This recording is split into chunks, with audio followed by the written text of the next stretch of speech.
This is 1978 Mustang King Cobra dash pad. So if I turn it over on this side, you'll recognize the dash pad. Some of you might recognize it already without it being turned over. So dash pad.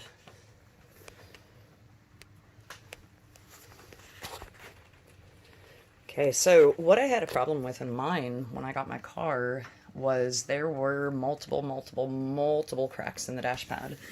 You can see this one here that I filled. There was this great big pit here in the center of it where it had been munched through all of the vinyl, all of the padding, in order to accommodate this great big RPM 9-inch gauge, 7 inches, something like that. I can't remember how tall that thing was. So what we did was we sanded down the dash pad and filled it with Bondo. Now, I don't know how great this is going to work. You know, the Bondo seems to be sticking pretty well and not allowing me to, so even in the areas where the pad has the old sponge, it still hasn't cracked. And so that's one of the problems that I was getting. Even just putting your finger on the dash would cause spider cracks to feed throughout. And so what we had done was we put a nice layer of Bondo. I went through and put my finger in every area I could to make it crack, so that way we knew where the weak spots were.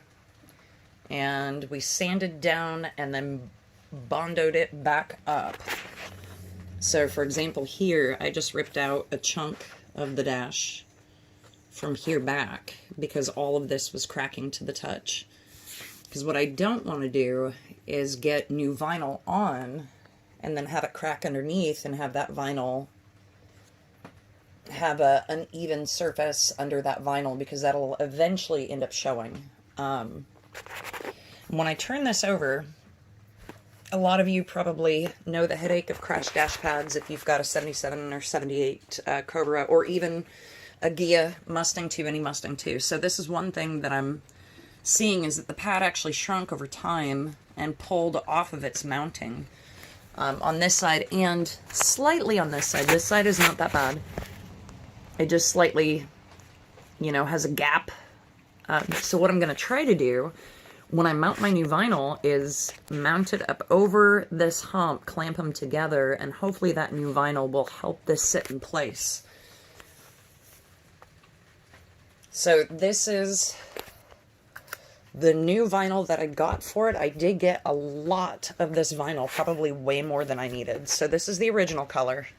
That's the new color. It's a little bit darker. I tried to find something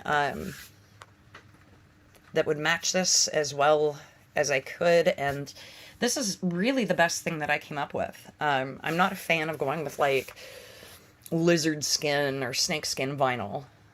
This is about as exotic as I wanted to get. So this will also be going on the center console top, and so then that way the dash pad and the top will match. So wish me luck. I'm going to be using Loctite spray glue on the vinyl, clamping it and stretching it all down, and we will see what happens with revinyling a dash pad for a Mustang King Cobra.